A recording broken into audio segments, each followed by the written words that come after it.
Climate change can still be tackled, but only if people are willing to embrace major shifts in the way we live, a report says. The authors have put together a list of the best ways for people to reduce their carbon footprints. The response to the COVID-19 crisis has shown that the public is willing to accept radical change if they consider it necessary, they explain. And the report adds that government priorities must be reordered. Protecting the planet must become the first duty of all decision makers, the researchers argue. The authors urge the public to contribute by adopting the carbon-cutting measures in the report, which is based on an analysis of 7,000 other studies. Top of the list is living car-free, which saves an average of 2.04 tons of CO2 equivalent per person annually. This is followed by driving a battery electric car 1.95 tons of CO2 equivalent per person annually, and taking one less long-haul flight each year 1.68 tons of CO2 equivalent per person. Switching to a vegan diet will help, but less than tackling transport, the research shows. It says popular activities such as recycling are worthwhile, but don't cut emissions by as much. Change of mindset. The lead author, Dr. Diana Ivanova from Leeds University, told BBC News, "We need a complete change of mindset. We have to agree how much carbon we can each emit within the limits of what the planet can bear, then make good lives within those boundaries.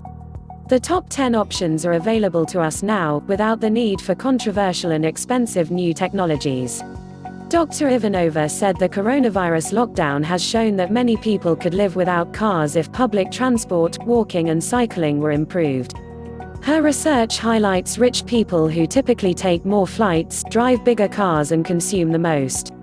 A moral issue, she said, all the world suffers from climate change, but it's not the average person who flies regularly, it's a small group, yet aviation is undertaxed. It's a moral issue.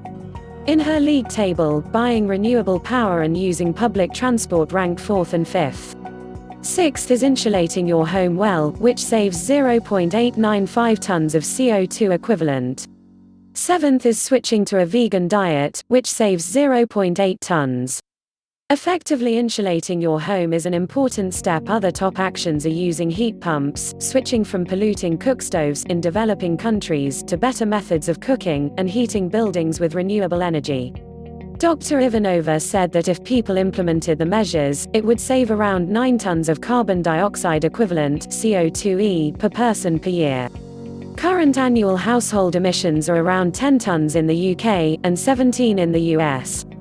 Valuable. Study. The study, out soon in the journal Environmental Research Letters, says the following are worthwhile, but of lesser benefit to the climate: green roofs, using less paper, buying more durable items, turning down the thermostat, and recycling, which saves 0.01 tons of CO2 equivalent per year, according to Dr. Ivanova. Outside of lockdown, taking fewer flights can make a major contribution to cutting carbon. Some of the findings will be questioned. Polls suggest some people think climate is as important as the virus, for instance, but some don't. Professor Tommy Weedman from the University of New South Wales in Australia said, "This is a valuable study.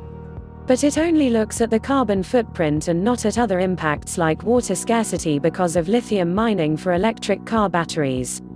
Libby Peake, from the Green Alliance think tank, told BBC News, "People shouldn't stop good habits like recycling, which saves some carbon while preventing waste and conserving resources.